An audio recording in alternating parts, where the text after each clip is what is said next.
mulai kartun sebenarnya saya suka gambar dari kecil, dari SD lah. SD itu udah seneng gambar. Ngoret-ngoret dinding, ngoret-ngoret tanah gitu kan, udah latihannya dari situ. Nah, seiring berjalannya waktu, saya pernah jualan buku di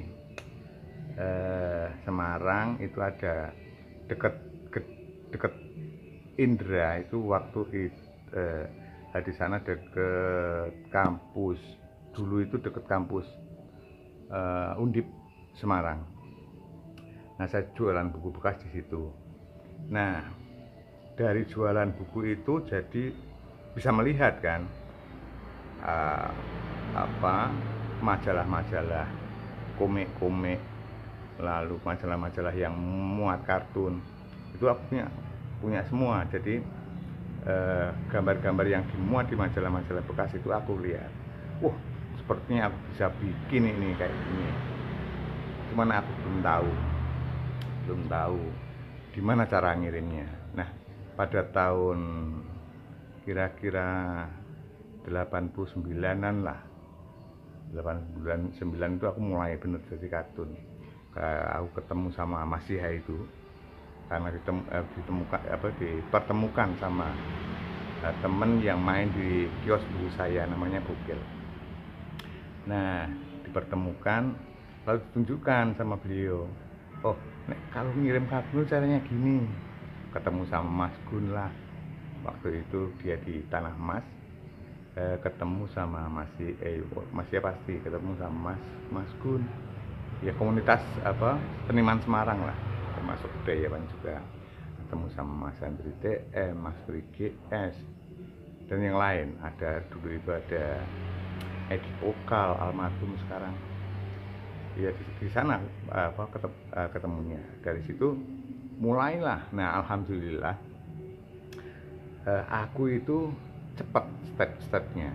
Dari ikut lomba waktu itu nyantol menang, walaupun nggak gede-gede amat, special prize, terus honorable mention, tapi itu penyemangat yang luar biasa buatku, karena itu awal titik balik kehidupanku dari tempat yang hope-nya atau harapan nggak memiliki harapan lah. Nah, terus dari situ menjadi memiliki harapan, memiliki hope. Itu dari situ. Back roper apa ya? Ya.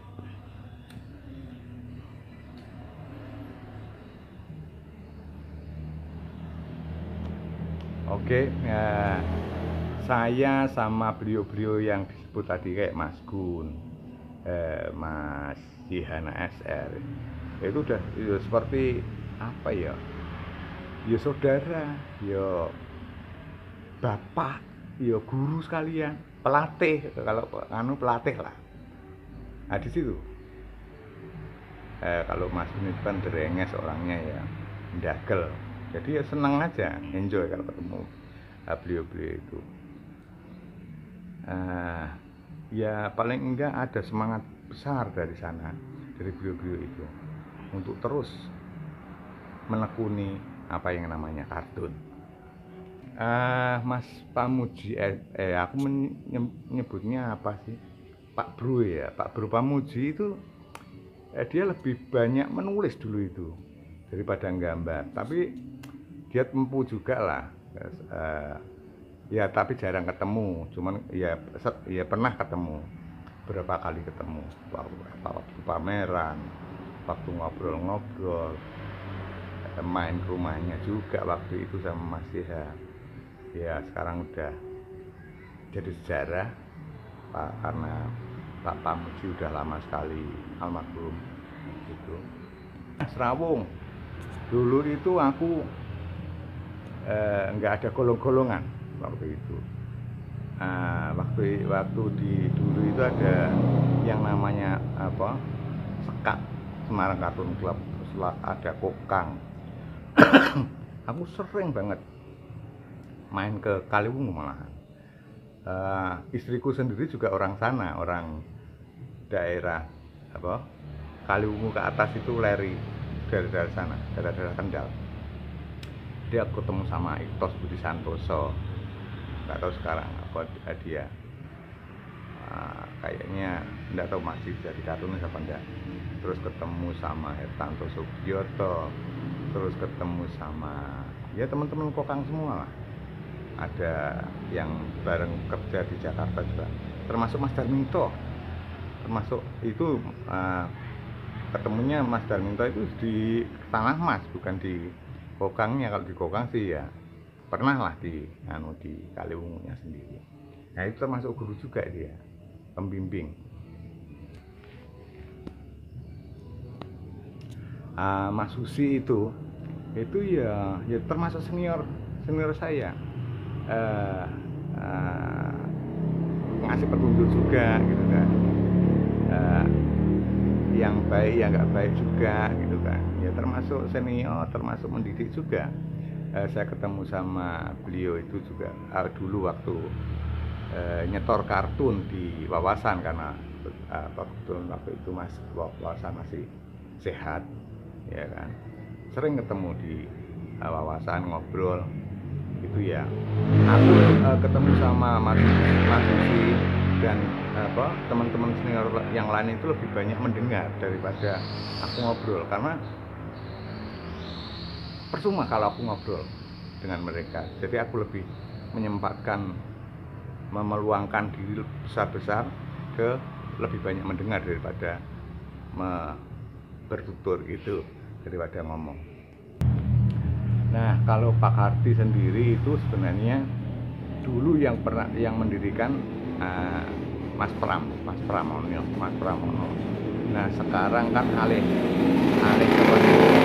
kepemimpinan, terus sekarang diganti sama Agus Junianto. Sebelumnya ada Jan Praba, terus sebelumnya ada beberapa kali ganti pemimpin. Nah yang ada di dalam situ adalah ya teman-teman kartunis dari Indonesia gitu. Kedekatan saya sama Mas GM Sudarta atau dengan Mas Dwikun sama Mas Pramono semuanya dekat, dan semuanya kebetulan semua. Dekat sama Pak Dwikun karena saya 3 tahun waktu itu, 3 tahun lah di majalah humor. Jadi kalau Pak Dwikun bikin komik gitu kan, diantar di kantor humor, saya ikut menikmati, terus saya ikut belajar juga dari sana. Terus kalau Pak Dwikun main ke kantor humor, terus saya ngobrol sambil belajar itu sama Pak Dwikun. Banyak lah dia, Pak Dwikun itu komplit. Jadi dia itu kartunis yang komplit. Jadi gambar ilustrasinya bagus, bikin karikaturnya bagus, bikin komiknya bagus, bikin animasinya bagus, lengkap kalau Pak Dwikun itu. Jadi dan Pak Dwikun itu nggak sayang sama ilmu. Apa yang saya tanya itu kasih, bahkan sampai nggak bisa ngomong Pak Dwikun. Sama dengan Mas GM Sudarta. Mas GM Sudarta itu ya hampir sama, nggak pelit sama ilmu, ditunjukin kalau pengen bikin gini harus gini, yang dibaca ini gitu, lengkap Mas GM Sudarta itu. Ya itu warisan beliau yang masih terekam dalam otak saya. Nah itu bukan pahala, itu ya amal, rezeki saya lah, rezeki untuk saya, rezeki yang tidak ternilai buatku. Ya itu kalau ya ini pesanku untuk anak-anak muda, jangan takut menggambar. Jadi apa yang kita lakukan itu sama dengan menanam. Apa yang kita tanam, yaitu tanamanmu. Buahnya yaitu, kalau nanammu itu baik, dengan niat baik, yakinlah bahwa nanti buahnya akan tumbuh dengan buah yang baik yang kamu harapkan. Jadi ya nggak ingkar lah pahala yang akan kamu petik dari apa yang kamu lakukan gitu. Nggak akan ingkar janji. apa yang kamu tebar itu yang kamu tuai. Itu kan hukum alam itu sebenarnya. Jadi jangan takut melakukan sesuatu. Nah, cintailah apa yang kamu kerjakan. Cintai kayak kamu mencintai istri misalnya. Cintailah itu. Nah, terus nanti akan membuahkan buah-buah yang baik, buah-buah yang baik, kebahagiaan yang baik, tentu saja buatmu dan keluarga gitu. Betul, hasil tidak pernah mengkhianati usaha. Aku setuju banget karena yang aku bilang tadi itu hukum alam gitu kan. Kalau kamu sungguh-sungguh, apapun yang kamu lakukan positif akan menghasilkan sesuatu yang positif. Itu hukum alam udah. Itu Gusti rak sare lah. Gusti tidak sare. Pasti akan ada pahala atau imbalan buatmu, buat yang kamu kerjakan. Ada anak muda yang tidak tahu mau disalurkan kemana. Dulu itu waktu teknologi belum seperti sekarang, itu aku nyari. Makanya aku beruntung banget waktu itu jualan majalah-majalah bekas. Aku bisa kirim ke misalnya majalah-majalah di luar itu kayak Playboy, majalah-majalah apa gitu. Nah sekarang teknologi makin maju, kalian buka YouTube itu gampang, kalian buka Google juga gampang. Kalau bingung tanya Google, apa ada kontes apa sih, misalnya aku pengen ikut kontes internasional, ketik aja di situ internasional kartun kontes, klik akan keluar. Kalau pengen yang baru, news internasional kartun kontes, tahunnya ditulis 2001 misalnya, akan muncul di sana alamatnya, temanya, di negara mana muncul, datanya muncul. Sekarang ini tinggal mau apa enggak, itu aja. Kalau nggak mau ya nggak jadi apa-apa. Kertas putih ya kertas akan tetap jadi kertas putih, nggak akan menghasilkan apa-apa gitu loh. Ya kartun itu luas, dia bisa bikin kartun lepas, dia bisa bikin kontes. Dan jangan yang harus terus diingat bahwa kartun juga bisa bikin animasi. Nggak usah jauh-jauh di dunia lah, di Indonesia saja ada banyak, ada Indosiar, SCTV, RCTI, mana lagi, ada 5 kayaknya stasiun televisi. Itu kan tantangan yang butuh jawaban dari animator-animator di Indonesia gitu loh. Jadi kalau masih tanya gimana ini masa depannya, nah itu TV itu depan kalian kan gitu. Itu jawabannya ya kalian sendiri yang harus menjawab kan gitu. Nggak perlu takut untuk masa depan ilustrator itu seperti apa sih, gimana sih ya, seperti yang aku gambarkan tadi. Di Indonesia sendiri itu ada 5 atau 6 stasiun televisi.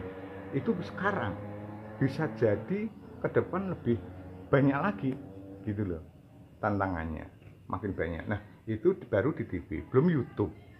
Iya kan, YouTube kalau mau bikin ya bisa aja kan, tantangannya bikin animasi di YouTube, iya kan, why not gitu kan. Apalagi sekarang selain TV ya, teknologi makin maju, ada Instagram, ada Facebook, ada YouTube sendiri gitu, mungkin ada yang lain lagi. Itu kan kalau itu kan tempat kerumunan, kalian bisa bikin web untuk memasarkan karya-karya kalian sendiri gitu kan. Kalau